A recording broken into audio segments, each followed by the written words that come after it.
Welcome back to the Advanced Selling Podcast, the longest running sales training podcast in podcast history. My name is Brian Neal. I'm Bill Caskey. We're here every week for your listening enjoyment. Welcome, veteran listeners. Those who've been around a while, we love you. Thanks for tuning in. We'd also love to have you part of our Insider program. Wonderful group of listeners that gets together and goes a little level deeper. The other cool thing is Bill and I are live in that program, literally for an hour 15. Our next Insider is this coming Friday. So if you're listening to this, well, no, when is this going to be? Never mind. This would be Scratch after. that. Yeah. See, I knew I'd screw that up. Yeah. Keep this all in there, Travi. Anyway, the replay will be available. So anyways, it's the first Friday of every month. And if you want some live coaching from me and Bill, it's so worth the money. Yeah, and this Friday, and if you get into the program after Friday, you'll be able to get access, as Brian said, is we're going to be focusing on whatever is on your mind.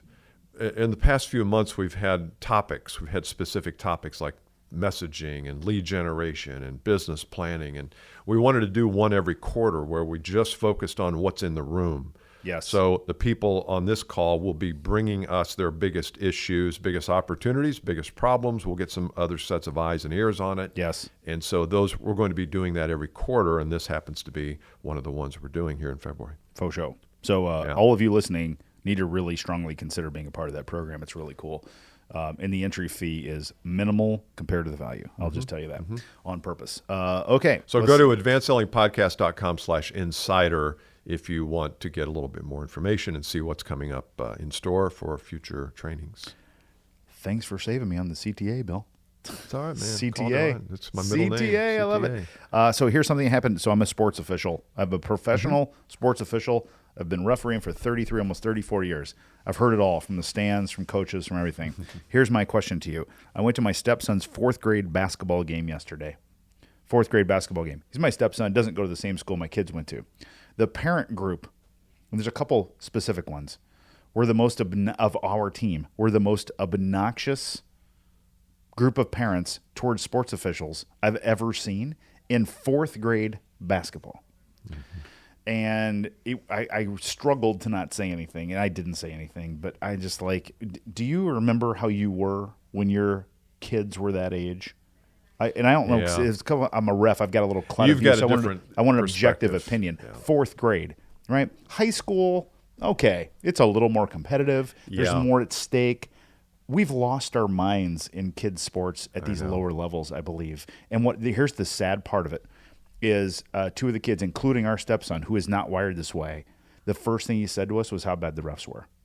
And he said that because he heard his coaches and all the other parents saying it. And you're teaching kids that it's someone else's fault that you got beat and you're no good. Other than the kid, who that's right. The best kid on the team who went 0 for 20. But that's kind of our topic today is personal responsibility. Yes. That's a perfect example of how our external environments, when we're growing up, can shift that responsibility from we just played a bad game to they called a bad game. And we lost because of that. That one ref, he hated me. Why did this ref hate me so much? And the team. And having reffed that level of basketball, it is impossible. Oh, yeah. It is nothing more than a cafeteria. Everybody's slapping. It's a cafeteria, right? You got to pick what you call. Yeah, and if anybody knows, and I know this is cliche for refs to say, but what's great, we have a shortage of sports officials. So any of you dads and moms, I got to say both, are one of these yellers or screamers at a basketball game or a baseball game or a football game, I invite you. I'll be right alongside you. Go out and just call one half, and you'll see what it feels like and how difficult it is. And not even just it's difficult by itself. When you get in these lower level, like you said, these kids and they have crappy shoes, so they slide. Right. They slide. That's a travel. I'm like, he's 9 and he's got slicky shoes. Right? It just doesn't work. I'm like, we've lost our minds. Youth sports has lost their minds. I remember when I was in high school playing for the high school team, and all of the high school players would referee the Carmel Dads Club Little League. So I think we usually had fourth or maybe fifth or sixth grade. And so when we walked into the gym, this is not, I'm not trying to be blustering here, but there was a little bit of wow, there's Jim Ingledile and Terry Brookie and Bill Caskey. Yes. And so I don't think we got as much static from the fans because they kind of knew us and they kind of probably felt sorry for us. You guys just played a game last night. Here it is, 8 a.m. Saturday, and you're out here. But I remember we paid like $5 or something a game, and we thought we had hit hit the Oh, high, totally. hit the Cash. tall cotton. Yeah. I mean, that you get, a couple of 6-pack of Mickey's Big Mouths for Yeah. $2 back then. So the topic, though, is your story kind of matches the topic, and the Yes. topic is personal responsibility. And are we taking personal responsibility for our own lives? And I know in this political environment and all the crazy stuff that's gone on in 2020, sometimes I sit back and I look and say, have we missed this whole personal responsibility thing because we're waiting for somebody else to take care of us, to do something, to send us a stimulus check, to get us a vaccine, to deliver masks. We're constantly in this motion of waiting for the outside world to take care of us, and I think we've lost a little bit of something. I think salespeople typically have a fair amount of personal responsibility Yes. kind of baked into them. Yes. But I thought it was a topic worth talking about and thinking about it at a little bit deeper level than just, am I showing up at my job on time? Am I making the appropriate calls? Down to, am I responsible for what I think and how I feel and what I think about my place of work and what I think about the job I'm doing? I just think there's a lot of misses there. Yes. And you as a listener, here's a great little test for yourself. Think about your either last sales review or last quarterly review or your commission or whatever, or conversation with your manager. And let's in one of those time periods where you missed. Think of that time period where you missed last and you're in the conversation with your manager. And your manager essentially wants to get to the root of what happened. What happened? Rewind that conversation and ask yourself, of all the things I said, of the reasons why I didn't reach my goal, how much of those were directed towards myself? And how much were directed at external circumstances. And my experience has been, when I ask people, why did you miss? The last place they look is in the mirror. It's the last stop. And some of them don't even know to go there. Well, I would look in the mirror, but I don't have a mirror, so You don't have so a it's your mirror? fault. Oh, God. I'm just I was kidding. like, That's the ultimate excuse. It is. I can't Yeah, look yeah. in the mirror. Well, I don't have one. that's actually really funny. That's great. That would be good. Have you looked in the mirror? Well, I don't have a mirror. Well, where am I supposed to put a mirror? I'd expect, I yeah. got nowhere. I mean, look at this office you've got me in. There's no room for mirrors on the cubes. Totally. It's true, though. It's true, isn't it? This is how it is sometimes. Okay, so let's start there. I think so. My first kind of statement on this topic is that should be the first place you look, and it's really hard to do. But you got to go back to yourself. The term take care of your side of the street, right? It's a very, very common term in other rooms. And you're like, okay, I've got to take care of my own stuff because I can't control everybody else external, yet it's the last place we look. So the takeaway I'm giving the example for you as the listener is to start on your side of the street and really delve into your contribution of any of these things. Outcome, calls, profit, margins low on your deals, whatever. Start with yourself first. I heard a guy the other night. His name is Michalowicz, and I can't remember his first name. He's written a couple books on, he does some corporate visioning work, but he said the biggest problem we have today is that we don't know how to find the biggest problem we have today. Because we're all so close to our own, game that we can't sit in the press box and be on the field. We can't watch the game unfold and be in the game. It's hard to do. Great players can do that. But I think that's a good lesson for us as we take responsibility for, well, what are the results that we're not getting, and how can I trace that back to something that I'm not doing, not thinking, not prepared for? Yes. Am I, everybody talks about LinkedIn and how I should be on LinkedIn, but nobody's making me be on it, so maybe I shouldn't be on it. And then I think, well, wait a minute. If you have personal responsibility for your results and LinkedIn is a part of that, why are you waiting for someone to tell you to get on it? Yes. Coaching can be really valuable here too. I do a little coaching, and I know you do too, with some of the corporate clients we both have. And sometimes when you're with a coach, they can peer around all the excuses and all the blah, blah, blah, blah, blah, and get to the real issue because they will be able to see it where you can't. Right. And I think that's a real value in having a coach. And I've coached enough people, and I know you have too, that you can sometimes in 15, 20 minutes peer around the noise and get to the real nugget. Yes. From Noise to Nugget by Brian Neal and Bill Caskey. Clubhouse. It's a Clubhouse noise title. to nugget.